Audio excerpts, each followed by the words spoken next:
नुमित अदु आई इमानबा अमगी birthday invitation अमा लाकपदगी आईगी नुपी अमदी आई birthday party अदुदा चलमे आईगी अंगांग अनि अदु यंगसिनबगीदमक्ता आईना आईगी इचेगी मचानुपी सुनीता कौदुना युमदा थमलमे अंगांग अनि अदु तुमखरबा मतुंगदा सुनीताना ngahak पोथाबो आईना टीवी थादुना टीवी येंगलमे अदुबु इखंग खंगौतना टीवी अदु यारक्तबदगी सुनीताना इंगोंदा फोन तौरगा हायरमी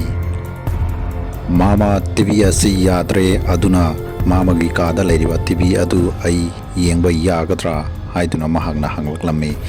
अंगांग अनि अदु तुमखरे हायनसु महागना आइंगोंदा हायरमी इसु करी यादनी होय होय हायरगा फोन थमकी सुनीताना आईगी कादा हेक चंगबगा लाइथबी अमा उरुबदगी महाग यामना कीकी लाइथबी अदु टीवी थमलिबा टेबल अदुगी हेक नाकंदा नादुना लेरमी सुनीताना लाइथबी अदु लपखटलगा उप मनुंगदा हप्चंदुना थमकी अदुबु सुनीताना लाइथबी अदुगी वाखन खंदबा ngamkhide सुनीताना टीवी येंगना लाइथबी अदुगी वाखन खन्ना यामना कीबा अमा पोगलकी इखंग खंगौतना उप अदु हंथरकी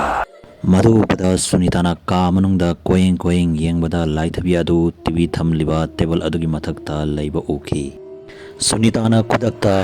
आइंगोंदा फोन तौरगा मामा नखोगी कादा लेरिबा लाइथबी असि मोंग अमा तवी मसी लाइथबी असि कनाना पुरकपनो हाइना आइंगोंदा हांगलक्की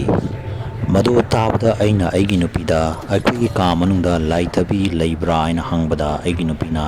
कदाइदगी लाइथबिनो हाइना हाइरक्की मधु ताबगा आइना सुनीतागा अमुक वारी सनागे हाइदुना फोनदा सुनीताबु कौकी अदुबु सुनीताना खुमकपा कौबा लैकिदे अदुबु आइना फोनदा यामना अकीबा खोंजेल अमा ताबा फंकी मधु ताबगा आइहाना गाड़ी अदु थौदुना युमदा हलक्की गाड़ी अदु थौना फोनदा ताखिबा अकीबा खोंजेल अदु आइगी नाकोंगदा अदुम तादुना लैकी युम यौरक्लबा मतुंगदा आइगा आइगी नुपीगना सुनीताना तौरमलिबा फिबम अदु उबदा लवाइगी सम चप युमखी